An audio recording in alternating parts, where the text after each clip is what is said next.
इस वीडियो की शुरुआत से पहले मेरे बाबा को, मेरे गुरु को दंडवत प्रणाम, जिनकी प्रेरणा से ही ये वीडियो बन पाई है। मेरे गुरु के शब्द ही मेरी वाणी के माध्यम से आप सब तक पहुंच रहे हैं। आज का विषय है जीवन और अहंकार। जिंदगी में हम अलग अलग रूप में अलग अलग विचारों से साक्षात्कार करते हैं और जीवन का ये दृष्टिकोण नए नए आयाम देता है।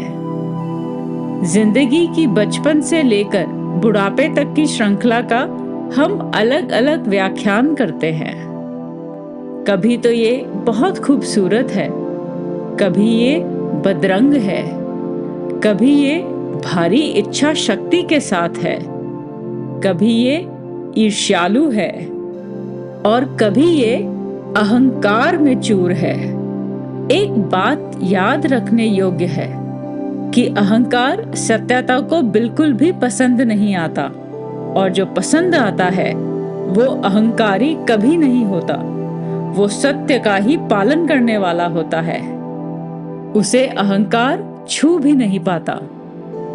हम और आप मनोवेग में अक्सर ऐसी गलतियां कर जाते हैं कि दूसरे व्यक्ति को तुच्छ समझने लगते हैं। हम सब ने कभी ना कभी ये किया है। क्या आपने कभी किसी को पुकारा, पास बिठाया, उसके मन का हाल पूछा? बहुत कम, शायद आपको याद ही नहीं। अहंकार से भरा हुआ आदमी भीतर से खाली होता है। उसके अहंकार को अगर ठेस लग जाए तो फिर उसकी मनोव्यवस्था, मनोदशा दोनों ही भिन्न रूपों से उसका साक्षात्कार करने के लिए आतुर होती हैं कि स्वयं को पहचानिए। ये आपने अभी अभी क्या किया? जीवन का एक ऐसा अध्याय जो आपने सुना, लिखा।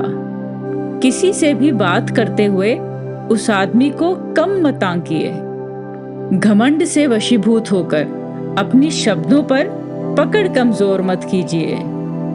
हो सकता है किसी का मन आपकी किसी बात से दुखी हुआ।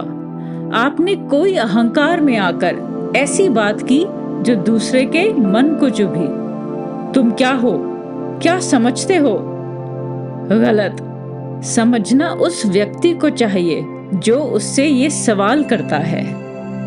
आपने अपने आप से कभी पूछा, कभी अपने आप का आंकलन किया? आप क्या हैं? भले ही आपकी जिंदगी विलासपूर्ण रही है, सब भौतिक सुखों से परिपूर्ण हैं आप, लेकिन मन कहाँ है आपका?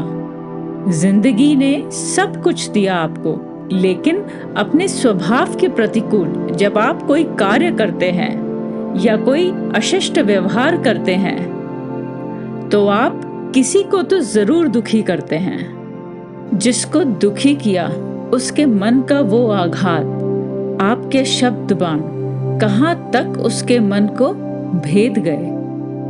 उसका कभी आंकलन किया? कितना निराश हुआ होगा, कितना रो पड़ा होगा। जिंदगी का एक ऐसा सुंदर अध्याय जिसको आपने कलंकित कर लिया। फिर किसी ने बद्दुआ दी।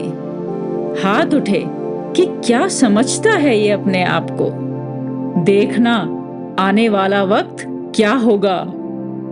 क्यों किया? आपने स्वयं किया। आपने जो किया उसी का ही आपके मन ने जवाब दिया। यही तो आत्मा और परमात्मा का मिलन स्थल है। सब जानता है वो। आप किसके प्रति कितने आसक्त भाव से हैं, या आप किसी के प्रति कितना स्वार्थ में संसार का वो आनंद लेते हुए चल रहे हैं जिसकी आपको कोई खबर नहीं। आने वाला वक्त बताएगा आप क्या हैं। तुरंत आत्मविश्लेषण कीजिए, गहन चिंतन कीजिए, सोचिए, विचार कीजिए, अपना भी साक्षात्कार कीजिए। शेष फिर।